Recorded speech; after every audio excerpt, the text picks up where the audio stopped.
I was born really in country, you know. I first met the other kids in the school. I realized I was bigger than the other kids.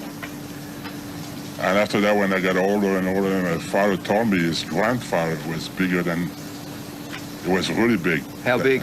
He was 7'8". 7'8". So he told me he'd not be surprised someday if I could be a big guy too, you know. And you left home pretty early on in search of fame? There's a prawn on the barbie, yeah? Hogs? Hogs will be here shortly.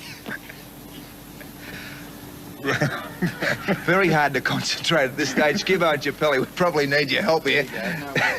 Come the raw prawn. Dags, you'll end up in the pool if you're not careful. I started in the sports when I was in the school. First I played soccer for 4 years. Then I played in rugby for 2 years. And now I've been a professional wrestler for the last 22 years. And I believe you're just about the richest wrestler in the world, the highest paid wrestler at this stage. Maybe not the richest, because I like to have a good time, so I have to spend lots of money. Well, being big, you'd probably have to spend twice as much money. They charge me a giant price. Is life a problem? What about catching cabs and aeroplanes and hotel beds? Oh, that's a trouble all the time, because even now the way they build those cars, they are too small. And even today when I come in Melbourne Airport, the first taxi I want to get in, you know, you don't want to pick me up because I was too big. He didn't want to charge you twice as much? Yeah, that happened one time. Sorry, keep going, sorry.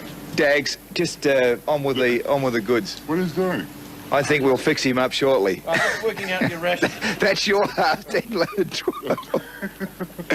Actually, over here in Australia at the moment, a lot of airplay's been given to steroids and drugs, not smoke. But, Andre, seriously, do wrestlers really get into steroids and drugs to build up their weight and performance? I haven't got any steroids. Would you take sauce? Don't worry about him, Andre. Maybe some of the wrestlers, they do it, but I don't do the thing like that.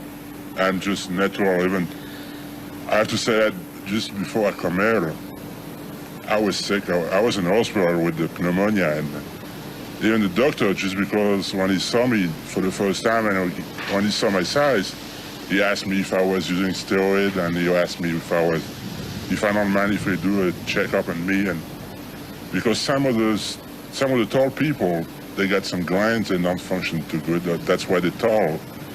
And we did all the checkup, and he told me again, I'm just a normal giant. You're just a normal giant. You're a gentle giant, but in the ring, you're an incredible opposition. But in the ring, it's completely different. You know, you had, just like I told you before, I've been wrestling for 22 years, and I've been wrestling in the top for 22 years. And to stay in the top, you have to make all the other wrestlers to respect you. Well, you've got a fight on tonight. You have to. Can I get a plate? Oh, I've got no plate. Sorry, mate. Sorry. Dags, I think you're just about to go in the pool, but just before we do get into the stakes, you've got a fight on tonight. Yeah, tonight I got Big John Studd, and he's the one who cut my hair before with Ken Patera.